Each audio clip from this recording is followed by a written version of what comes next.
minuit sur RMC, sur BFM Sport en simultané bien sûr. Jérôme Rotten, Daniel Riolo, on parle Coupe de France. On aura Fred Hermel également avec nous tout à l'heure, puisque donc le Real est éliminé de la Coupe du Roi par Leganés en match aller-retour. C'est ce qui va nous à 15 jours du match face au PSG. Un petit tour sur le hashtag RMC Live les gars. Jean de La Fontaine qui lui dit arrêtez de tailler Créteil les gars, on est quand même allé jusqu'en Ligue 2. Non mais oh. Et puis j'ai Xavier qui lui dit concernant les joueurs d'un club, ça marche avec Cinéma Pongol puisqu'il a joué au Havre et seulement au Havre finalement. Ouais. Façon de tailler. Cinéma Pongol. Non, en plus, franchement, c'est. Bon. Non, mais celui-là, j'ai trouvé le joueur qui te va le mieux, toi. Coco Michel. Hein?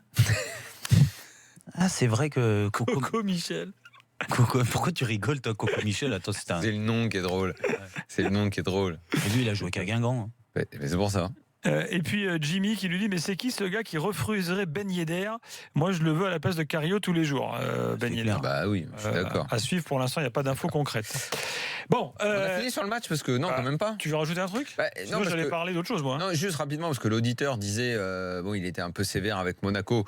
Lyon a été méga efficace mais sur la seconde période Monaco on peut pas dire qu'ils aient été complètement bidons. Alors sur Radji je suis d'accord. Je pense que le mec est vraiment en bout de piste mais à côté du garage. Tu vois, vraiment pas loin. Il a toujours été en bout de piste, Daniel.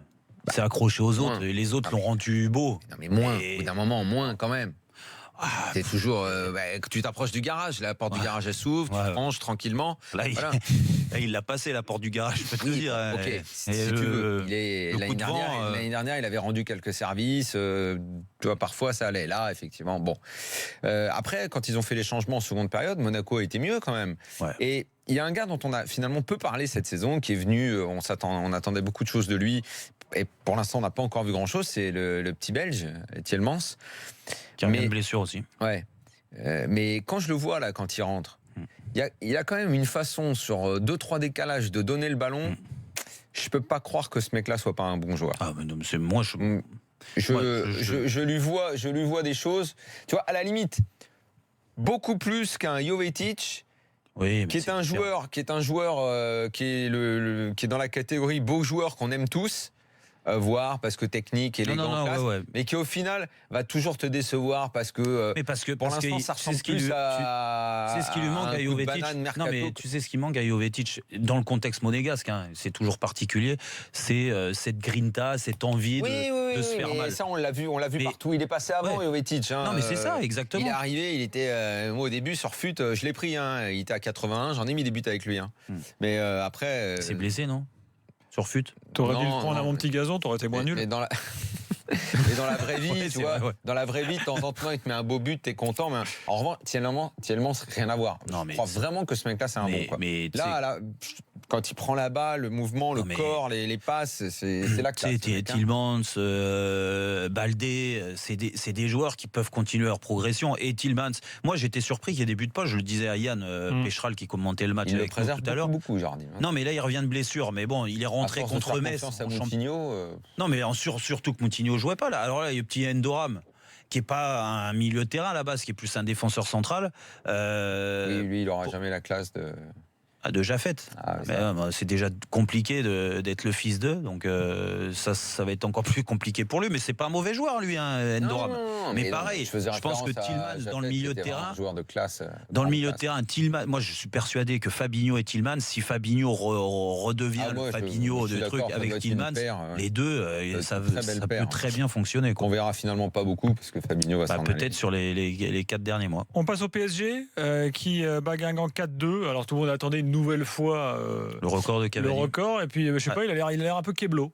Cavani, il a vu les occasions. On peut pas dire que c'est la faute de Neymar. Donc non. Au moins. On attendait un penalty où Rabiot prenait le ballon et dit non, je te le donne pas. C'est pas arrivé.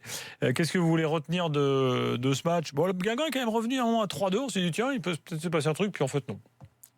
Tu t'es vraiment dit ça? Ouais, je sais 2 secondes quoi. Tu devais être le seul à te le dire. Tu vois, c'est le sport. En même temps, 2 secondes. Ouais. Comment ils ont marqué? 2 secondes, on peut tous dire en 2 secondes. Ouais. Puis après, quand Jérôme, des fois, il a croisé Miss Univers 2 secondes, il s'est dit un truc. Mais bon, que 2 secondes. Je connais Jérôme, il a dû y penser au moins 10 secondes.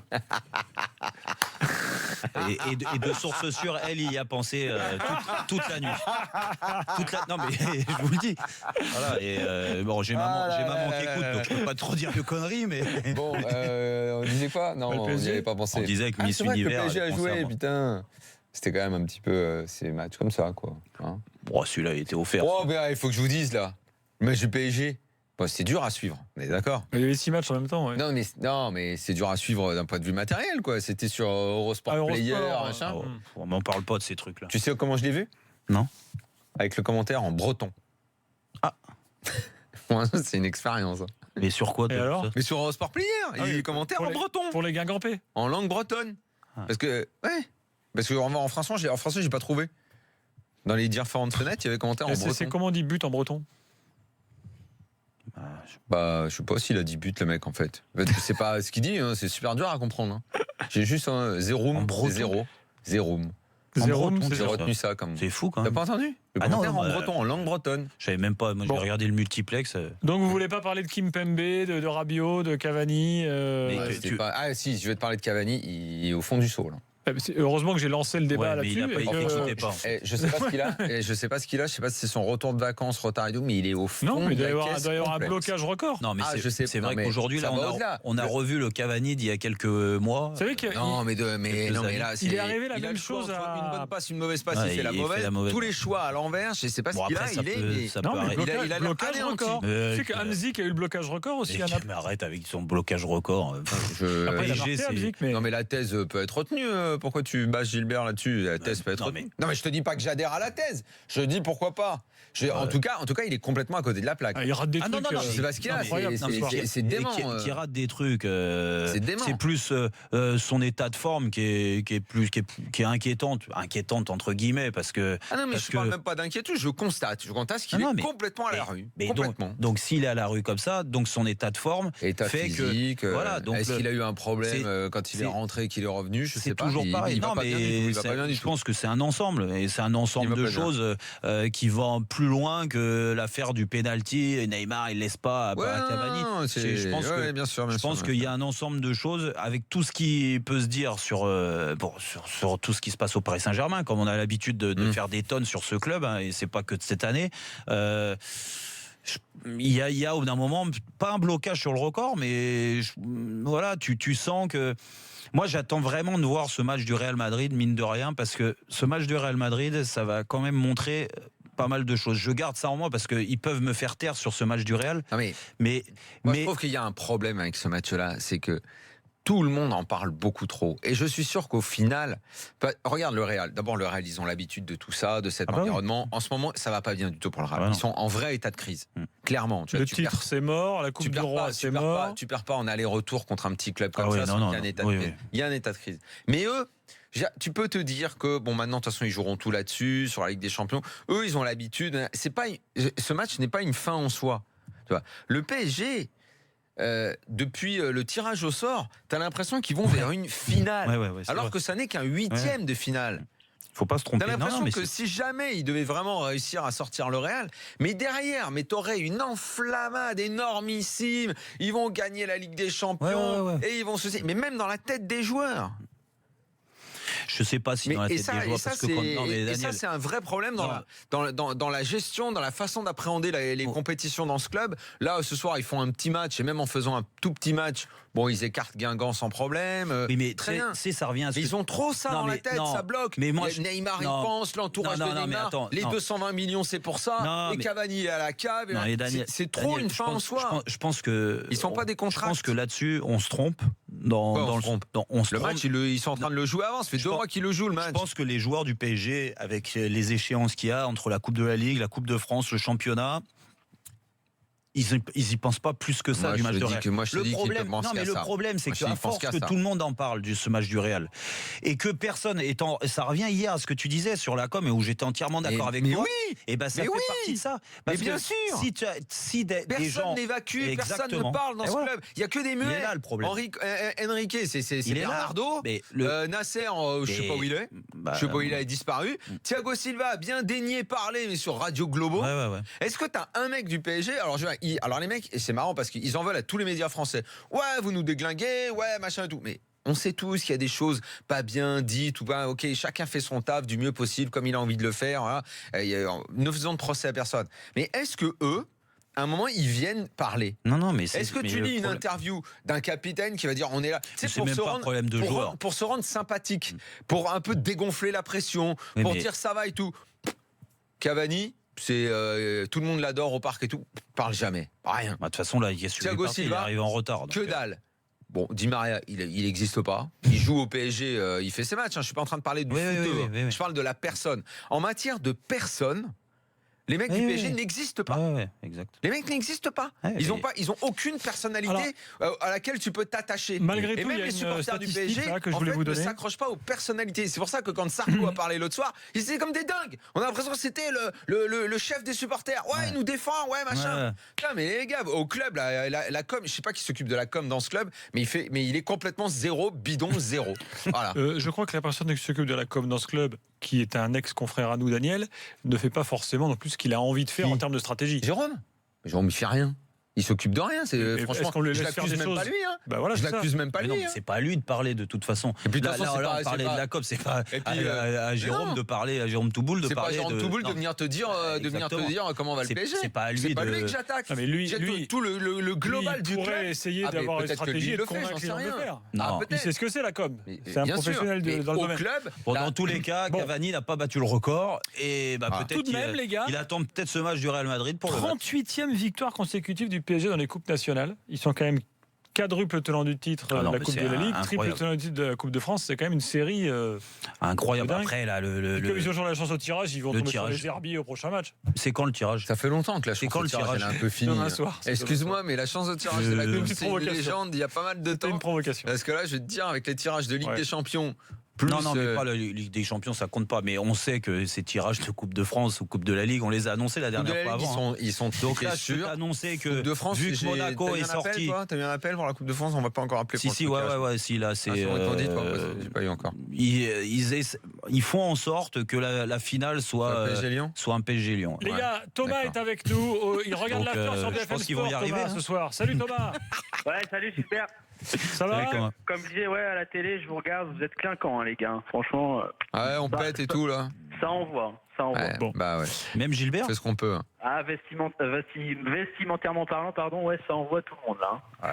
Et Jérôme, il a pris la veste de sa femme ce soir. Non, excuse-moi, c'est. C'est du poulain. Ça, je t'assure que ça vaut un demi-bras, ça. Sa veste, là, je t'annonce, c'est un demi-bras. Ah bah là tu refais ta garde-robe, Gilbert. Avec ce que t'as là ce soir, je peux te dire que tu te la refais. En revanche, s'il pleut, tu te mets pas dehors. Non mais là ou alors t'as tellement la classe et t'es tellement à l'aise avec le blé que sous la pluie tu fais exprès de la mettre pour qu'elle soit déglinguée, tu t'en rachètes une autre. Franchement, tu veux que je te réponde? Non, je peux pas me permettre là. Bon alors, tu veux lui dire quoi sur le PSG, Thomas? Oui, là, à une époque. C'est comme Mourinho quand il flinguait son cachemire sur la pluie, il s'en foutait. C'est pas grave ça. Ça boit l'eau le cachemire. Non. Ce que je veux dire, c'est qu'on n'apprendra rien de toute façon jusqu'au 14 février. Je pense que de toute façon, là, vu les échéances qui vont arriver, on avait un gros match le week-end dernier, on l'a perdu. Mais moi, par rapport à ce match-là, de toute façon, j'ai rien appris, si ce n'est le fait que on n'a pas de gardien, pas de latéral gauche, et le fait que Lo Celso n'est pas un numéro 6 aujourd'hui pour jouer au PSG. Donc voilà, de toute façon, je compare quand même Paris et par exemple le match du Real ce soir. Bon, je préfère quand même être supporter parisien pour le moment, mais le 14 février, les dés seront jetés. Tout sera redistribué, mais bon, voilà. Après, je veux dire, le Real est vraiment en passe, est dans une passe beaucoup plus critique que Paris. Et les jours passent et on dirait que Zidane n'arrive toujours pas à faire vivre son vestiaire ou à faire revivre son vestiaire. Donc voilà, après. T'as raison, Daniel, tout le monde en parle de ce match. Même Thomas, il y revient comme ça. Thomas, moi, où bon, après, qu'il y ait des lacunes sur certains postes, on parlait du poste de latéral gauche où qui est un vrai problème au Paris Saint-Germain, sans aucun doute. Hein. On l'a vu sur les grands matchs, même sur les matchs moyens. Un petit peu d'acharnement en passant. Non, il n'y a pas d'acharnement. Arrête avec ton acharnement, ça m'énerve. Par contre, oui, commencer à dire il n'y a pas de numéro 6, Lo Celso, il peut pas jouer là. Moi, je suis désolé, mais Lo Celso est un jeune joueur. Lo Celso, il progresse. Lo Celso, il fait des bonnes choses, et que c'est trop facile de mettre en avant Lo Celso. Ouais, ils ont perdu les gros matchs, ils ont perdu à Lyon. Lo Celso, il n'a pas été bon parce que c'est Lo Celso. Si ça avait été un autre, mais non. Attends, le problème c'est pas Lo Celso. Le problème c'est un tout.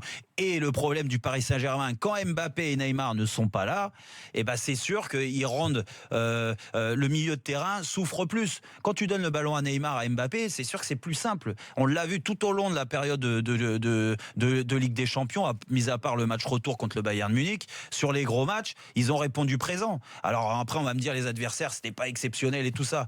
Mais attends, le milieu de terrain, par moment, ça a été Rabiot en sentinelle avec Draxler, avec Verratti, et c'était très bon parce qu'ils arrivaient à servir Neymar et Mbappé qui rendaient l'équipe belle.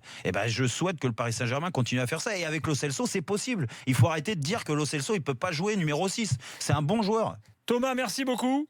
Mohand nous dit sur le hashtag RMC Live, bon, c'est bien gentil tout ça, mais maintenant, ramenez-nous Fred Hermel. Donc, il arrive, Fredo, dans quelques instants, juste après un petit rappel des qualifiés en Coupe de France ce soir. Lyon, le PSG, Montpellier, 3. Metz, Grenoble et les Herbiers. Petit hommage quand même au match Tours-Metz. Le dernier de Ligue 2 contre le dernier de Ligue 1. 0 but pendant le match. 0 but pendant la prolongation. 0 but sur les 4 premiers tirs des tirs au but. Donc les mecs, c'est au bout d'un moment. Finalement, c'est terminé à 2 tirs au but. Hein. C'est quand même incroyable ça. Mais Daniel a dit que c'était des beaux matchs partout. Donc c'est bien. Voilà. Il n'a pas dû voir ça. Il y a eu le Lorient-Montpellier de ouf. Vas-y, il y a eu le Nantes-Auxerre, le Monaco-Lyon ce soir. Il y a eu des buts à l'appel et l'autre il dit quel